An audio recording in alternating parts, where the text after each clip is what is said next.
the conversation with you. Fabian, is it Fabian or Fabian? Either or. Fabian, I'm going to call you Fabian because it just sounds better. Fabian Ashley, thank you for being here. I'm not going to introduce you because I feel like I always do a disservice to people introducing them. So let us know who you are, what you do, and what we're going to be talking about today. And then you guys have the floor. Ashley, go ahead and introduce yourself first. Hey everyone, I'm Ashley Herrera. I am your mortgage expert. I'm also a home builder and TV host for the American Dream. We're excited to be here to be able to hopefully give you some pointers on building wealth. Morning, everybody. My name is Fabian Rubal. I am in California. I've been in the lending industry for 20-something years, which probably has been way too long. And basically, we're here today to go over kind of the platform we have created as far as for house hacking and creating wealth through real estate. It's something that we use for to help our clientele build their portfolio and to build residual income. And not only that, we use it to help the realtors we partner up with to create more business as well. It's something that we're proud of doing because a lot of things in our industry has changed. And I feel that, or we feel that our industry has gone away from educating and teaching and creating relationships. Whereas what we truly believe is creating those relationships to create long-lasting clientele and then help them create generational wealth. So when it comes to house hacking, what is house hacking?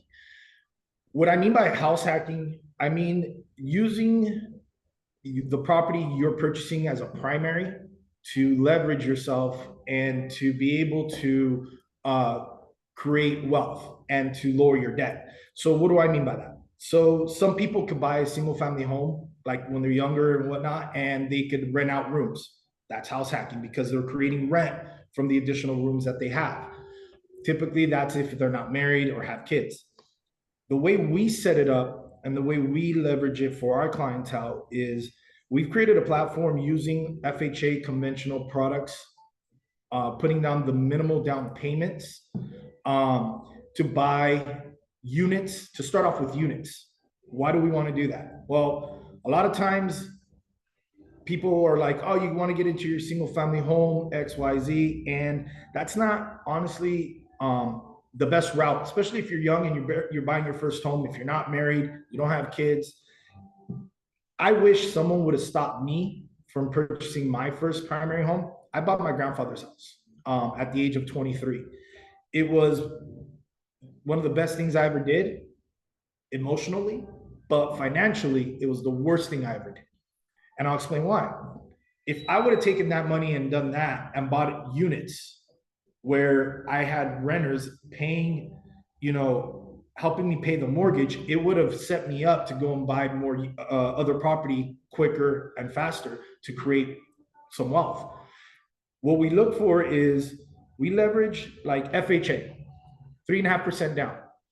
FHA allows you to buy 4 units, right? So what we do is we tell our clients, it's going to take some time because we're being very specific and we're setting a path.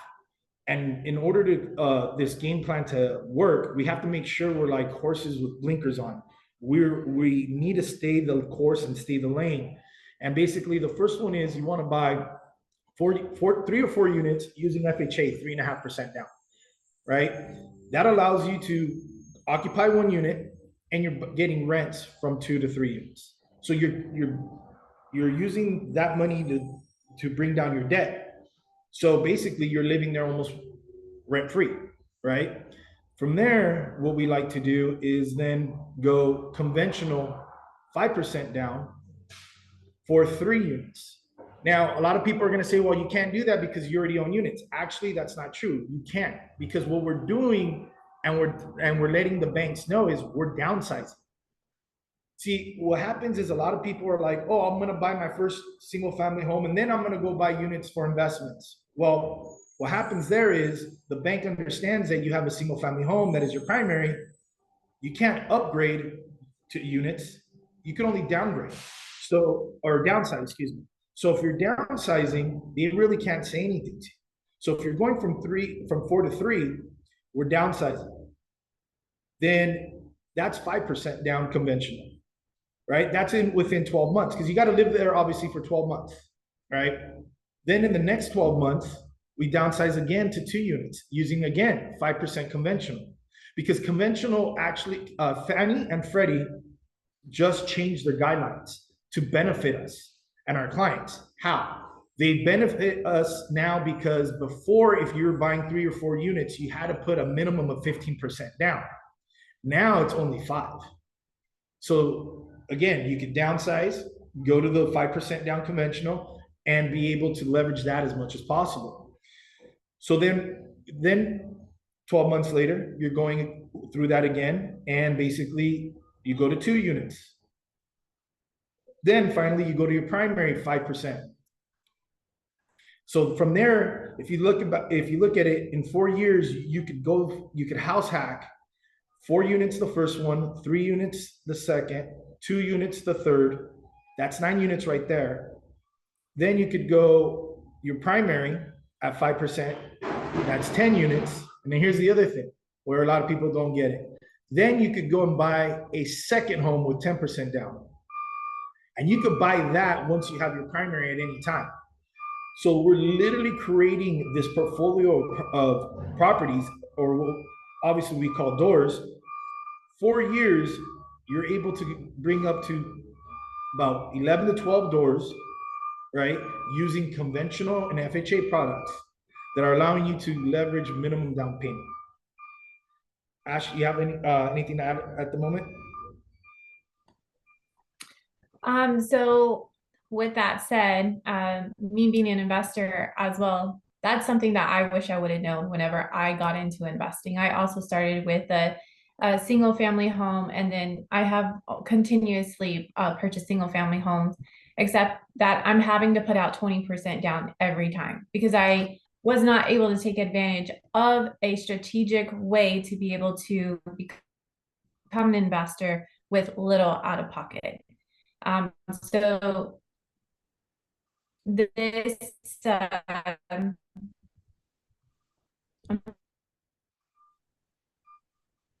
think we good now? Okay, I think we're good now. Okay. Sorry, it's my internet. So with that strategy, being able to have that many doors, you know, the big thing right now is, you know, creating that wealth for you to be able to, you know, not only have it for yourself, but also for your children or anybody that you're leaving behind money. So that's something that most people hopefully think about. I know that most think about the present, the now, how can I get money now? Yes, it's going to take some time. However, following the strategic path to be able to get these 10 to 12 units within 4 to 5 years, I mean, that's super impactful for anybody. Also, in states to where, you know, it's not a community property state, if you're in a married household or you have a spouse or you have a significant other, they can also do this at the same time. So if you double this up, you guys are going to be at 20, 22 versus the 10 to 12. So thinking about it in a bigger picture versus, you know, the time that it's going to take, I mean, it's an amazing thing to be able to take advantage of. And the crazy part is, as you're doing this, or as someone's doing this, I've had also other clients that while they're doing this for their primary stuff, they're like, hey, Fabian, can we do anything? You know, I hear about these non-QM DSCR programs where I can buy under an LLC and it doesn't go against me personally, you know, and that's the beauty of it. Not only can you do this while for your primary portion, at the same time, you could go and purchase business-wise, right, with an LLC using other programs, and it does not affect what we're doing here with the primary portion, right? Because some of my clients, what they do since they invest, they actually have a couple people that they're doing the LLCs with, so that's where they're generating that money. So this doesn't affect their primary.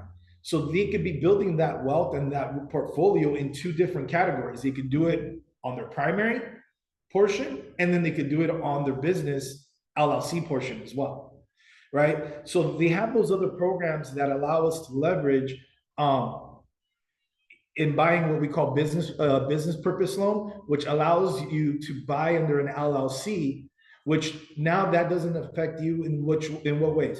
You don't have to have income. You don't have to have, all you really have to have is the assets, because basically the properties are what are qualifying. So as long as the people in the LLC and yourself have the credit, you can leverage that as well, right? So there's two different game plans in order to make this wealth and generational wealth and this residual income grow for you. That being said, going to what it does for you as a realtor on the realtor side, this creates a relationship that's long lasting. This creates, you're showing your clients that you're willing to take the time to help them grow their wealth, which one, instead of having one transaction, now you're having multiple transactions because you have a game plan.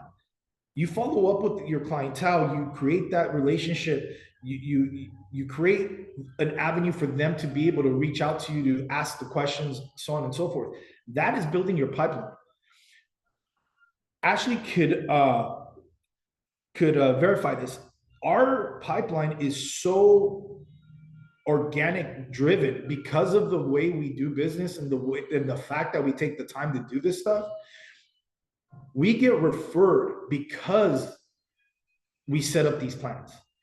The crazy part is that a lot of, especially in our side of the industry, outlaws, a lot of the ones that we speak to are like, man, we can't get a transaction. We don't have any business. We don't have a transaction, X, Y, and Z. And for ourselves, I mean, we're very blessed.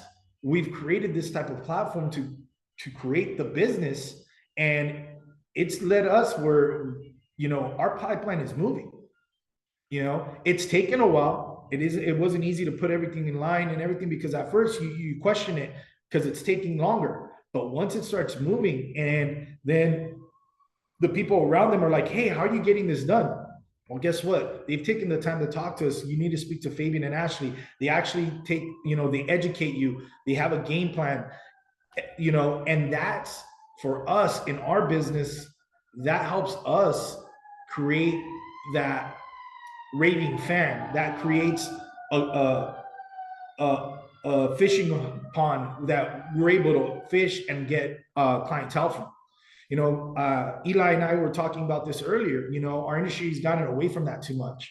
And one of the reasons Eli has been so successful and been able to stay around is he actually takes the time to educate and build that and build those relationships, because they come back, they refer you, and they understand that you're not only thinking of yourself. Obviously, we want to get fed, we want to make money, but when you put your client first and you build this that platform, and you're letting them know, look, I don't care if it takes 1 month, I don't care if it takes 6 months, I don't care if it takes a year to put all this into play, but I'm going to stick with you and I'm going to build this with you. And guess what? That creates a raving fan. Guess what? That creates referrals. And instead of us thinking of one transaction because we need the money now, I'm thinking, well, guess what? I'm going to take a little bit longer. It's going to take, I understand that. But at the end of the day, my residual income and my ROI for what I'm putting into this client is going to be a lot more, because at the end of the day, I'm getting multiple transactions. You know, and a lot of people aren't creating that anymore.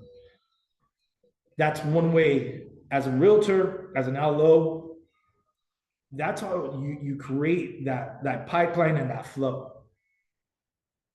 So you're creating a client for life. Correct. You know, I mean, we always, as realtors, we always want to look for the new transaction, the next transaction, the new client. And what effort do we put into finding 10 clients to buy one house each, which is 10 transactions, versus having one client purchase 10 do 10 transactions and buy 10 properties with us. I mean, it makes more sense. It's a better way of nurturing the person. And it all comes back to that follow-up money, right? It's the follow-up. I do have a question though. Go ahead. On when you're purchasing a multifamily, right, 2 to 4 units, because 4 units is the max on regular conventional FHA and VA loans. Correct. What's the criteria? Is there a criteria? And if there is, what is the criteria on which one we have to occupy as the buyer? Here's the crazy part. They cannot tell you what unit you have to occupy. Basically, the way we set it up is the unit that makes the least amount of money is the one that you want your client to occupy, because you want as much rent coming back. Because you got to remember, with these programs, you get to use the rent to qualify. So sometimes you need, not sometimes, the majority of the time you need that rent to make sure everything is, if the DTI and everything's lined up correctly. That being said, you put the client and you state that the client's going to occupy the unit that brings in the least amount of money. You want the other units that are bringing in the majority of the money to be the ones that you're using for qualification purposes. Okay. And Eli, you brought up a good point, or you brought up a point that I hadn't touched on. This could be, I do this a lot with my veterans or my military. Why? Because it's zero down for them. It's like I tell them, why are you going to go buy a single family and not put money down when you could go buy units that are going to create revenue for you and put nothing down and leverage the hell out of that? Because they have no down payment and they have no MI. So it's a beautiful thing to help, like, people in the military or people that have just gotten out of the military. And here's the craziest part of that. They are not educated in any way or form in the military how to leverage their benefits.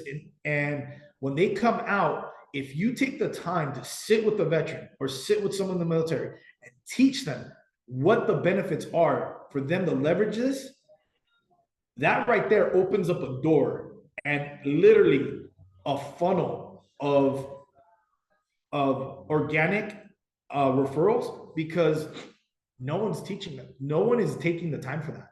And that's one thing I do. I work with a lot of veterans because, number one, my family, I have had a lot of veterans in my family. My dad was in the military and everything. They deserve the opportunity to, after what they've been through and what they've done for us, they deserve the opportunity to go and buy with nothing down. But the thing is that if you teach them how to leverage it, that puts them, because the way I do it with the veterans is the first one is VA, the second one is FHA, only 3.5% down. Then we start using the conventional programs. So we're leveraging all those programs so that they can, again, be in the same position. But it's a beauty. The first one is it's beautiful for them because it's nothing out of pocket. Yeah. So it's. I love the way we do things in that aspect, because again, we're house hacking. We're teaching them how to create residual income. We're teaching them how to create the portfolio, right? And one of the other things we tell them when we talk to our agents about is you got to look into a couple of things. You got to also make sure that wherever you're purchasing, that the values of homes are increasing little by little, right? Because that's the other portion of how you create wealth.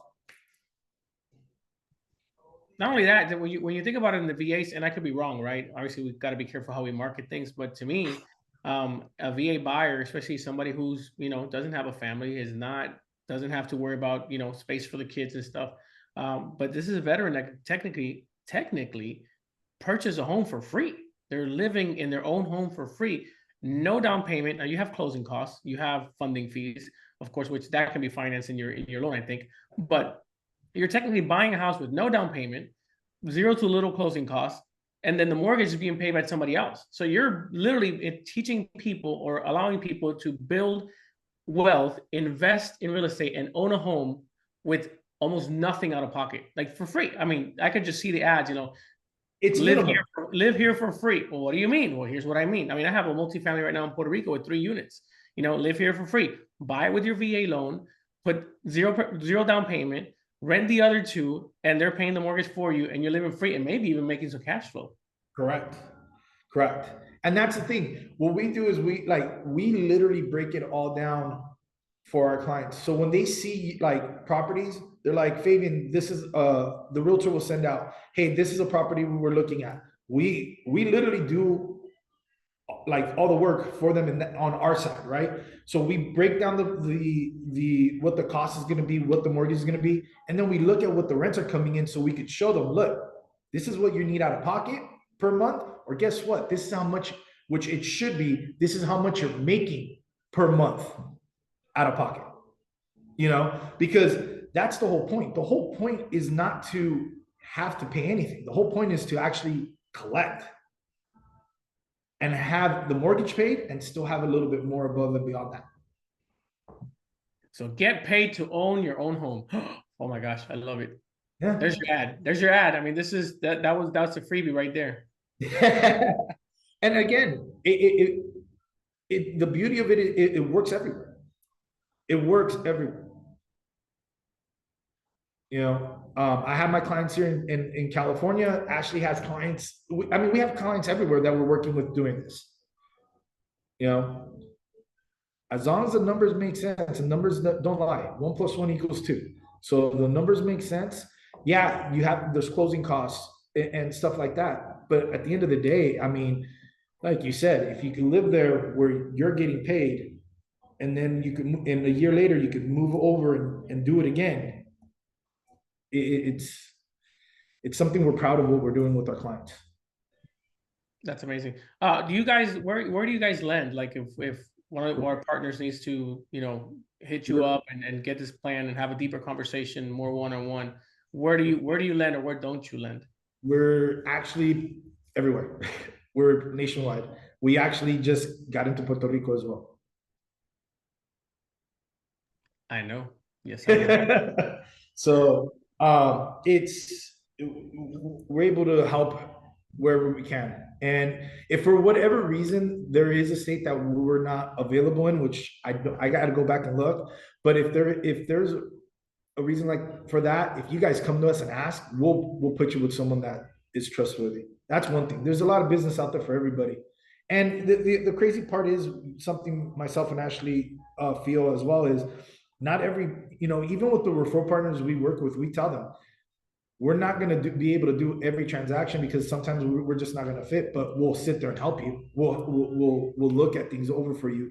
Does it make sense? So on and so forth, right? That's part of the business. That's part of creating relationships. So if you guys ever have any questions of, you know, in general, you guys could always reach out to us.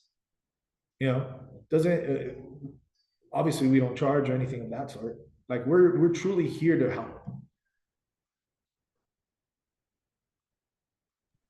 Perfect, man. So are all of them going to be basically, when I say all of them, VA, FHA, and then jumping into conventional? So basically you're saying all these products are going to be just as good for a house hacking situation, right? It's just learning what products work best, right? Now, if we're going FHA, you got to remember, like, it has to meet FHA guidelines, right? So it can't be it has to be livable. You know, we've had clients like come and they're like, oh, this property, we see pictures of it, and we're like, can't live there. Like that's truly an investor property, right? You got to go in there, you got to put money in it. As long as it meets the guidelines, we can leverage, plain and simple, right? So every product we're able to leverage and manipulate it to benefit the client. We just got to make sure that we fit in the guidelines, and we make sure that we fit with the DTIs and so on and so forth, right? For the qualification purposes. But yes, FHA, VA, and conventional can all be leveraged for this. And being that it's primary, can a buyer use down payment assistance and first-time buyer assistance programs to buy a multifamily?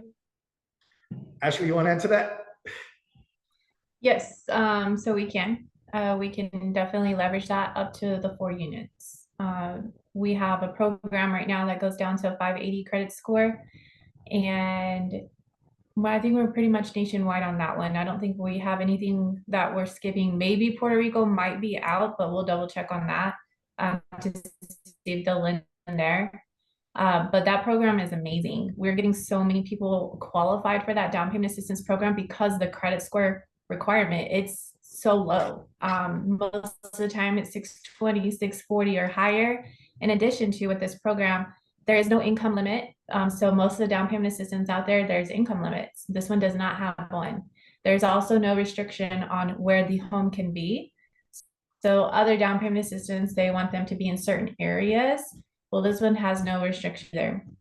So this program, there's so many agents that are leveraging it right now, and there's so much more people that are able to get into homes than before. And I mean, I really love the product.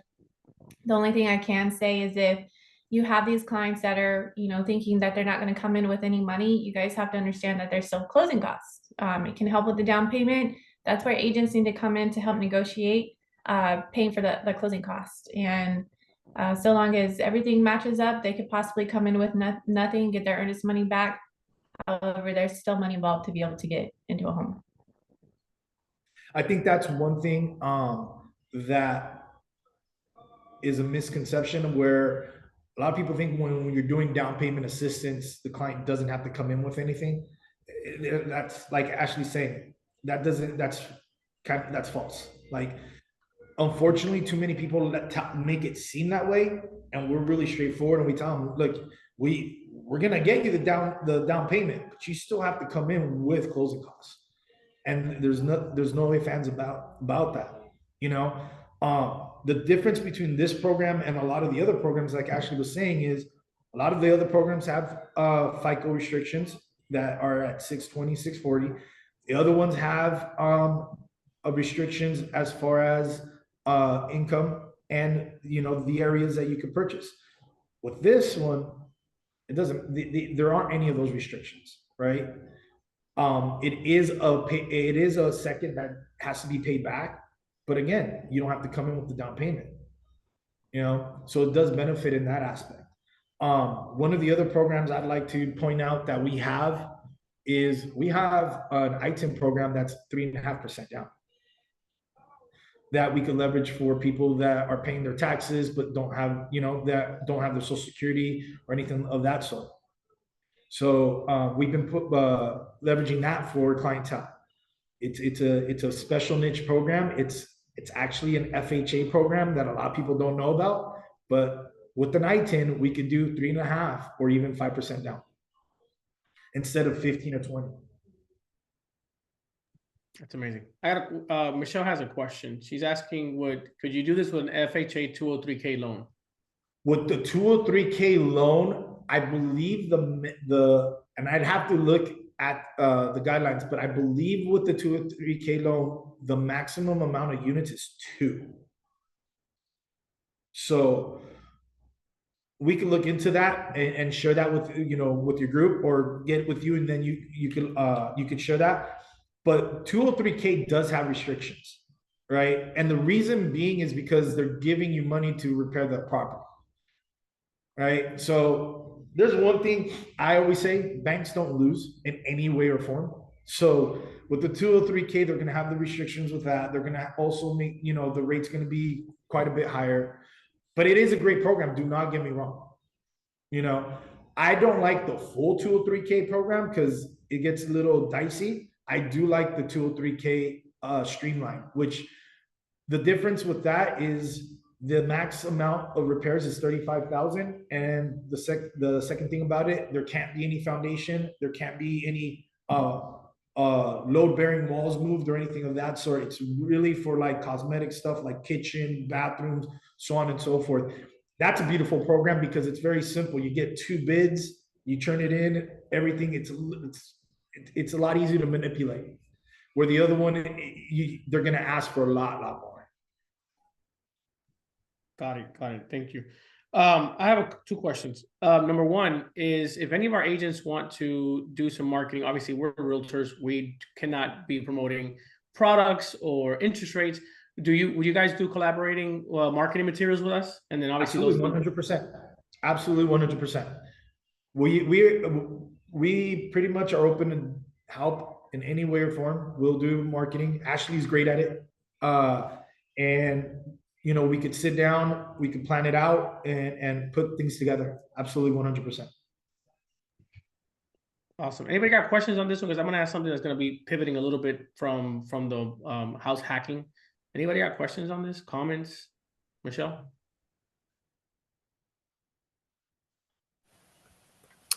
Kind of backpedal, going reverse a little bit on the down payment assistance. The program that you're sharing, discussing, or elaborating on, do the guidelines differ from state to state?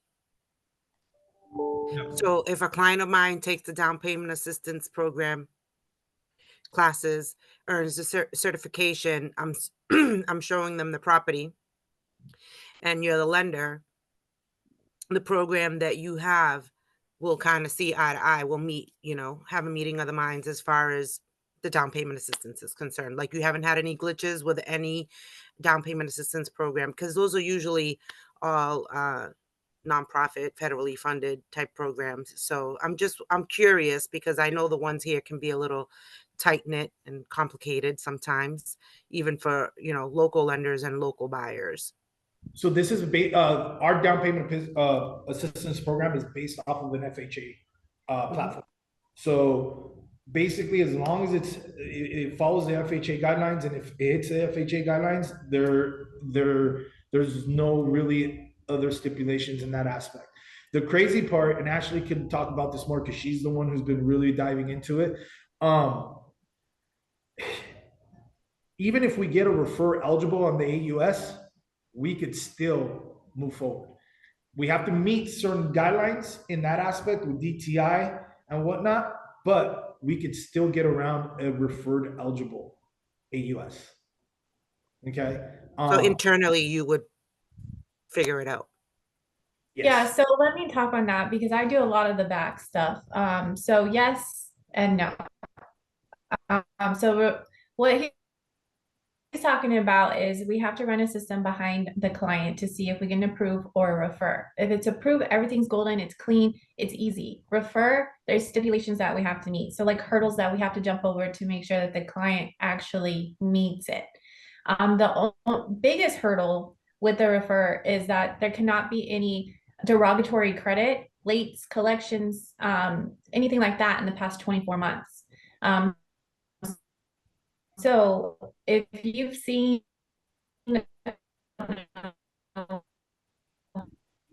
but if you see that in past dues in the past 24 months, it's a dead deal. So we can immediately kind of see these things. Sorry, guys, my internet went out again. We can immediately kind of see these things in the back based off the credit report. So anything, again, within the past 24 months, it's no good. So I wouldn't say that we will figure it out. We will figure it out if the client qualifies and figure it out. But if they don't, they don't. And it's just not going to work. And that would be for the first home, obviously, right? That would be with the idea of going according to this strategy, the 4-unit, 3-unit, 2-unit, then 1-unit. So the down payment assistance would obviously have to be for the the first purchase, the 4 units. So the numbers would also have to make sense, because from state to state, the values differ. Like a 2-family right now in my district, sometime I'm from Massachusetts, I'm in the Boston area. So like, as you go in the outskirts, it could be less, but I mean, a 2-family could be anywhere from 500,000 to 600,000, sometimes even 700,000, depending on the exact and precise location, right? Some of the amenities that it may or may not have, and the condition, as you know. But like a first-time home buyer going into a 4-unit, right? And the numbers have to make sense. Can they even afford $700,000? So I guess that's why I'm always sitting down with my clients and making sure that I educate them on that aspect. But being able to come up with this plan so that they can actually have a 5-year goal plan, right? The long-term goal plan, and knowing that I could have or tap into, folks like y'all. It's important that everyone's on the same book and page with values and all that good stuff. Down payment assistance, phenomenal. Yeah, and right now Massachusetts has a $20,000 down assistance. Yeah, and that's amazing. But I bet there's stipulations, because what you just said, it's state to state. What you're talking about is different from what we're offering. Now, and then back to what you said as far as values, that's where you as an agent come in. We depend on you for values. We depend on you for market rent. So if you're going to come in with a client, you need to be prepared with those numbers, because we're not the expert on that. You are. Mm-hmm. Okay, good enough. Thank you. Awesome. So before we leave, before we end it, I want to switch it up to something that I've been wondering about and I've had questions about, and I really want to understand. If you could take 5 minutes, can you explain the DSCR product? Like I know there's the idea, right? The idea is, there's a home by the beach in Puerto Rico that I really like. I can't afford it. I have no money to buy it, or I don't have a DTI to buy it, but I have some cash, like 25% down. And that house is making a bunch of money in Airbnb. I want to buy it and let it pay for itself and enjoy it when I want it later on. Tell me the myths and the truth. Okay, so DSCR is a great program because what it does is a lot of investors or entrepreneurs, what do? We write off everything. We don't want to pay taxes, so on and so forth. So we're damned if we do and we're damned if we don't. We either pay a lot of taxes or we don't pay any, and then you can't go purchase because you don't really have income. So what these programs allow us to do is basically all we need is the client's credit, and it's done under an LLC. You can do it under your name, but I don't recommend that. I recommend you do it under an LLC. And what it is the property qualifies for itself. How? So let's say the payment on this property is $1,000, right? And the rent is that you're going to be generating is $1,000. That means you're 1-to-1. That means this property could qualify on its own for you to purchase. Now, here's the caveat to that. You do usually have to put 20% down. We do have a program that is 15, but the rate's going to be higher because, let's be honest, banks don't lose. So you're allowed to put 20% down, use your credit, and not have to show any income. It's going to be based off what's on the appraisal. They're going to do a rent survey, and that rent survey is what's going to show the average market rent is what's going to show on that rent survey. That is the number that's going to be used for the income. Okay. Now, if debt service is higher than 1% or 1-to-1, you're going to be put in a better bracket. You're going to be put in a better tier. You're going to get a better rate. Here's the crazy part. Here's one of the myths. One of the myths is, well, if it doesn't go 1-to-1, or let's say the market rent shows it's less than what the mortgage is, you can't get that done. That's one of the myths. We have a couple programs that are no ratio. We have a couple programs that could go underneath one by a certain percentage, and you could still purchase the property.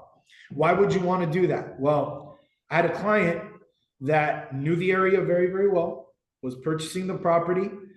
The appraiser came back and said the rents were at this amount. Didn't do his due diligence, because let's be honest, appraisers do that. Well, my client already had a person ready to rent it out once he finished purchasing it. And he knew his rent was going to be $2,700, and his payment was showing $2,200. So there was a $500 difference that he was going to be making. The appraiser came in and said the market rent was only, I believe, like $1,900. So he was told by another lender that it couldn't be done, or that he had to put a lot more down. Where I came in, he still could put 20% down. His rate was a little bit higher, and he was still able to go. So the beauty of these programs is the house or the property is what's going to qualify on its own, and by debt servicing. So basically, debt servicing meaning the mortgage and the rent.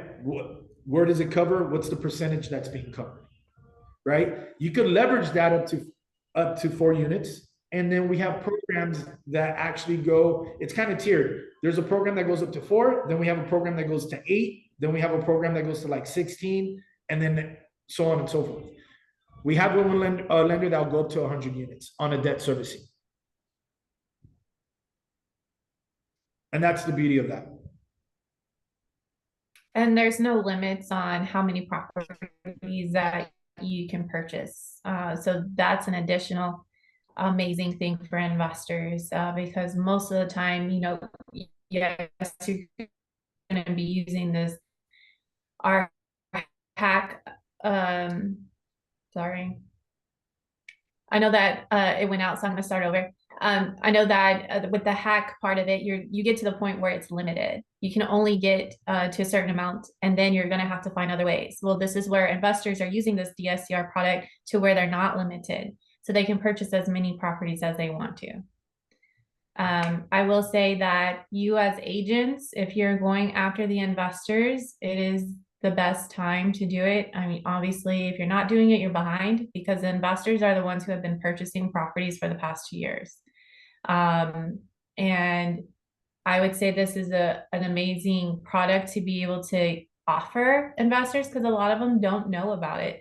Some think that they're capped and they're having to wait to be able to cash out their property that they have and then use that cash to pay full cash price for their next one. There's a lot of investors who don't understand that you can leverage financing, and it's smart to leverage, because then that means that they can purchase more in a short amount of time versus waiting. So I would definitely use this product to your advantage to help the investors buy more properties. And to bring up other products too, because you're talking about DSCR, Eli, there's other products that we have that we leverage as well. Like we have bank statement products. So if someone doesn't have, again, taxes that show profitability, like profits in their taxes, we could use bank statements, 12 months, 24 months, personal and business, where we average out their deposits as long as their business income related deposits, right? We leverage that income, we average it out, and we leverage those deposits as their income. They could buy primary with those programs. We also have a P&L program. So we have different programs that can be leveraged, right? DSCR is great for investors, but don't forget that if there's a client that comes to you guys and says, hey, I have money, I have great credit, I don't have, my income sucks because I write everything off. Well, don't write them off, because there's programs out there to leverage for them as well. And I think that's something that's happening where a lot of agents are like, well, this isn't going to be easy and I'm not going to be able to get it done because XYZ. No, there's always a route. There's always a way. It's just a matter of finding it. That's one thing I'm very proud of what Ashley and I myself do, is we don't think like normal LOs do. Like we literally are like, all right, if XYZ doesn't, if this doesn't work, we usually have a plan B already set just to make sure that we're gonna close. Like we do not get into bed with a contract thinking that there's a chance that it's not gonna close. We do our due diligence. One of the things that we do differently than a lot of teams do is we don't do pre-quals. We do pre-approvals. What do I mean by that? We don't send a pre-approval letter out unless we have all documentation on that type of program we're using, and we've already done the due diligence and ran the numbers and are making sure that everything is lined up before we send that pre-approval out. We don't want to waste our clients' time, and we don't want to waste our agents' time. We make sure that everything is backed up. Like if it's going FHA or conventional, we run the AUS and we make sure. We don't give them out, but we let you guys know, we let our clients know, and we let our agents know. We've already ran it. We have an approval. We're ready to go. So that's one thing, whomever you're working with, make sure they're doing the due diligence. Make sure they're proving to you that they have gone and thoroughly to make sure that this is going to close. Because a lot of times what happens is they say, yeah. And then all of a sudden something comes up and you're like, what the hell? The rug just got pulled from underneath me, and we don't like that. We want to make sure that we have a 99.99% close rate, and we work hard on that. Awesome. Love it. Any questions or comments for Fabian or Ashley? Sorry. No questions, no comments. Fabian, Ashley, 3 tangible, ready to do actionable items that we as realtors should start doing today. 3 actionable items that you can recommend to us right now. Go ahead, Ashley. I think I should piggyback off of what Fabian said to make sure that your clients are pre-approved before you're showing houses. I still see people, I'm sorry, agents still show houses, and I I still don't understand it. The excuses, well, but you're wasting time, money, gas, and then you get them pre-approved and they're not ready to go. I'm sorry, did I cut out again? A little bit. Just make sure you get your client pre-approved before you're showing them around anywhere. You're wasting your time, your money, your family's time. It's not worth it. Let us do the job. Let us get all the documentation up front. And let us work for you. I mean, that's what we do. And we're going to let you do your job as the agent. And that's what I would suggest, highly suggest. Also, the investment market, I don't know what you guys are working right now. It is hot right now. You need to focus on investors. They're the ones buying the houses. Like I said, the past 2 years, it's been rough, bumpy for everybody. It's because all our first-time home buyers have left the market. They're coming in a little bit now, which is, I mean, great, but the investors are still the ones picking up the houses. Last one, you got to get down to the basics. It was easy 2 years ago to get clients left and right. I mean, you saw a lot of agents come in to the business, and everybody's making. No, not everybody's making big. You have to get back to the basics of getting out, networking, finding your clients, getting on social media. If you're not on social media, you're behind. You're 3-5 years behind already. It's time to get on social media, get on video. You have to put out the information, become the expert, because the clients that are looking for a house right now are on social media. Social media is basically the internet now. That's how they're finding agents. And if you're just fine. I cut it out again. Sorry. It's fine. You did good though. You got some good information. I definitely agree with social media. Social media is where clients are right now. We just got a really nice listing from TikTok from somebody who reached out to TikTok. We have a couple buyers. We have a buyer that made an offer on one of our listings, a triplex in Puerto Rico. She came from TikTok as well. I'm starting to get on Instagram. My big one is Facebook. I mean, we generated over 8,000 leads last year from Facebook, from one Facebook group. I mean, it is out there. It is out there. So I love that. Any actionable items you want to add, Fabian, before we head out? One of the things I would say, and it's hard in a sense, because let's be honest, it's been rough the last 2 years and everything, but don't be transactional. Do not be transactional. Go into it to build a long relationship, because building those relationships and showing your clientele that you care, you follow up and you do what most people don't do, is going to create a raving fan. Yes, you want to be on social media, you want to create those leads and those opportunities, but remember, organic is always one of the strongest things you can do, right? And by not looking at things transactional and building those relationships, I've been in the industry for 20 years, and the only reason I could say I've been able to survive is because of the relationships I've built. And I've been through a couple of the bullshit years and everything that's happened. 2008, 2009, that was rough. Last year, with everything, with rates going up, especially on our side, that was rough, because like Ashley said, a lot of the first-time buyers and everything, they couldn't see past the number on the rate, instead of what could I afford, what could benefit me, right? So that's what I would say. Go in for the long haul. Don't be transactional, and the follow-up makes you that follow-up money is huge. Pick up the phone, call sometimes. You can say it, Fabian, that FU money. Yeah, the follow-up money is FU money, for sure. Awesome. Love it. If y'all can drop your contact information in the comments so everybody can copy paste it. Harold, if you can copy paste that so we can do a post in the group. Ashley and Fabian, that's for you guys, my bad. Drop your contact information. How do we follow you on social media? Drop your handles, whatever it is, so we can follow you. How do we get in contact with you? And I know not Don't make anybody else feel bad, but I know Michelle is an action taker. So it is most likely you're going to be hearing from Michelle. Michelle, I think I would take advantage of some co-marketing material, some flyers. Get out there and do this because this is valuable information. Investors are buying up. As interest rates stay high, investors are the ones buying up and people are renting because somebody out there said you will own nothing, you will rent everything and you will be okay with it. So I love it. Ash, can you drop our information in there? Because my keyboard's not working. Yeah.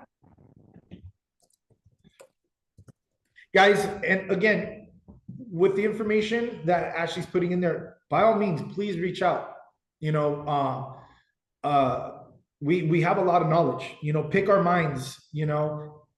Again, we're not transactional. So you come to us and you ask us questions and everything like that. We're here to help. We're here to build the relationships. And here's the other thing. We don't expect you to give us business. Our expectation is we need to earn your business. So if you give us an opportunity to earn your business, we'll show you what we can do and how we've been able to do things and really, you know, take pride in what we do. So our thing is we want to earn your business. We're not expecting anything. Just give us an opportunity and we'll show you what we can do. Love it. Thank you so much. Appreciate you guys. If you can, Harold, let me know when you have that copy paste. I don't want to end the meeting without having all their contact information ready. Michelle, were you going to say something? Yeah, I think and now that I look at it, I just put 2 and 2 together because I was a little bit preoccupied yesterday, but Ashley already friend requested me on Facebook. Yeah, she's really good at that. Yeah, Relationships. like, oh, look at you. You do media, you do radio. I do too. That's why I was like, oh, look it. I do TV, not radio. Yeah, I do a little bit of both. That's awesome. That's awesome. Appreciate you guys. Ashley, Fabian, thank you so much. I really appreciate it. Really good information. Fabian, as always, my buddy. I appreciate you so much, man. Thank you for being here. Everybody, thank you for showing up. And then this will be recorded. If you guys want a copy of it, Ashley and Fabian, let me know. Harold will get that to you. It'll take a few days, but it'll be up by Monday for the group. You guys always have access to these recordings. So thank you again. Appreciate y'all. I will let you guys go. Have fun. God bless.